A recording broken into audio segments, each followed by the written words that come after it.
है खुदा की सूरत। उसके लिए हम हवाला देखेंगे पैदाइश पहला बाब 25 से 26 आयत। मेरी दरख्वास्त है बाजी आसिया से वो तिलावत करने में रहनुमाई करें। पैदाइश पहला बाब 25 से 26 आयत। खुदावन की कलाम में यूं लिखा है, और खुदा ने जंगली जानवरों और चुपाइयों को उनकी जिन्स के मुआफिक और ज़मीन के रेंगने वाले जानदारों को उनकी जिन्स के मुआफिक बनाया, और खुदा ने देखा कि अच्छा है। फिर खुदा ने कहा कि हम इंसान को अपनी सूरत पर खुदा ने कहा हम इंसान को। मेरी पिछली आयत पढ़वाने का मकसद ये था कि खुदा मैं आपको बयान कर सकूं कि खुदा ने दुनिया में सारी चीजों को मुकम्मल कर लिया था, लेकिन खुदा ने अभी भी देखा कि इसको यूज करने के लिए कोई होना भी तो चाहिए। इसलिए खुदा ने उनको कहा कि हम इनको अपनी सूरत पर, अपनी छवि पर इनको बनाएंगे। किनको बनाएंगे? नरो नारी उनको पैदा किया। नरो नारी खुदा की सूरत पर पैदा किया। यहाँ पर बात हो रही है आदम के बारे में कि खुदा ने आदम को अपनी सूरत पर, अपनी छवि पर पैदा किया था। खुदा ने हमें अपने बड़े खास इरादा के तौर पर पैदा किया था। बड़े खास इरादा के तौर पर खुदा ने बाकी सारी चीजों को तो सिर्फ हुक्म दिया था कि रोशनी हो जा, रोशनी हो गई, रात हो जा, रात हो गई।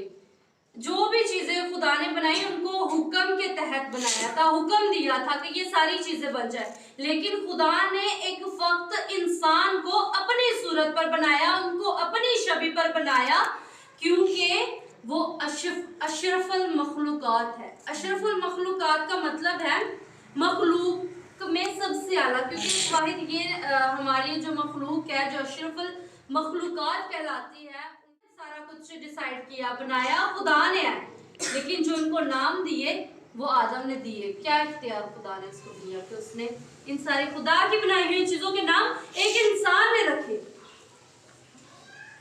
हम पुराने अहदनामे में देखते हैं और नए अहदनामे में, अगर हम पूरी बाइबल में, पूरे कैनन में देखें तो हमें पूरे कैनन में दो तरह के इंसान मिलते हैं, जो हमने क्रिश्चियन एंथ्रोपोलॉजी में भी देखा था। एक पुराना इंसान और एक नया इंसान।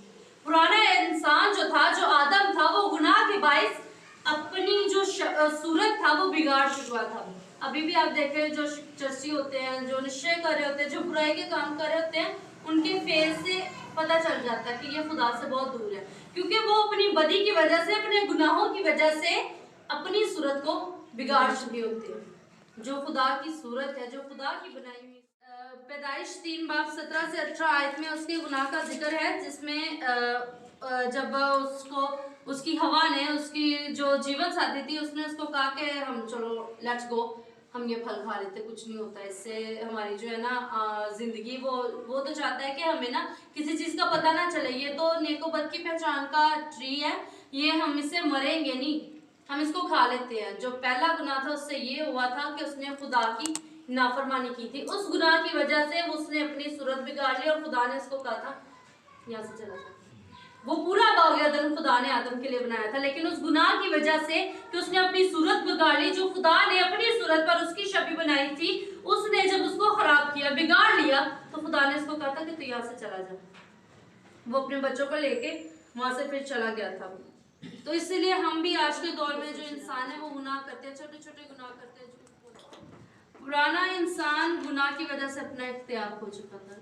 जब वो खुदा ने उसको बागे अदन से निकाला तो खुदा ने उसको सजा भी यही दी थी कि अब से तू खुद अपने खेत को जो हल है वो जोएगा, मेहनत, खून पसीने की मेहनत की जो कमाई है वो तो खुद खाएगा। ये उसकी सजा थी, क्योंकि खुदा ने वो इख्तियार उसे छीन लिया था। जब इतनी जगह का वो मालिक होता है, जो मालिक होता है उसके पास सारा इख्तियार होता है, लेकिन जब वो गुलाम बन जाता है उससे वो इख्तियार छीन लिया जाता है कि तुम अब किसी चीज के मालिक नहीं हो।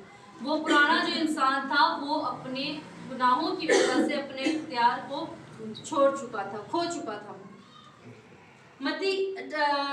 उसके बाद हम देखेंगे नए अहदनामे का इंसान। कि नए अहदनामे का इंसान कौन था? कोई जानता?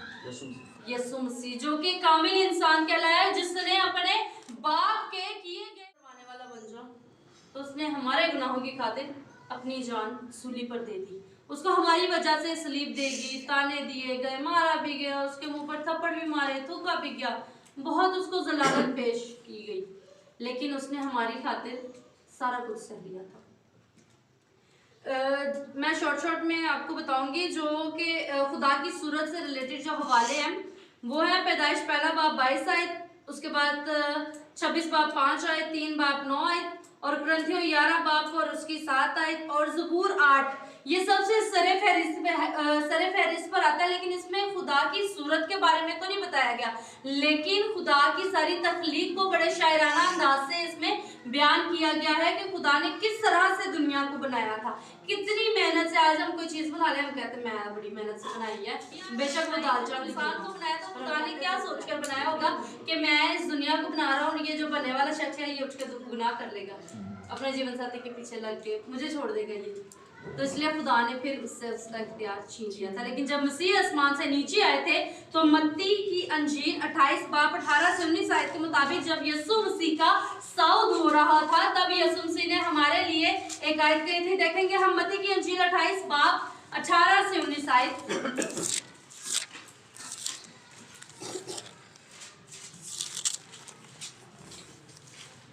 यीशु ने पास आकर उनसे बातें की और कहा कि आसमान और जमीन का कुल इख्तियार मुझे दिया गया है, बस तुम जाकर सब कौमों को शागिर्द बनाओ और उनको बाप और बेटे और रूह कुदस के नाम से बपतिस्मा दो। इस आयत में यीशु मसीह ने अपना इख्तियार हमसे लेकर अपने से हमें दे दिया था कि तुम लोग जाकर शागिर्द बनाओ और उनको ये तालीम दो ताकि वो दुनिया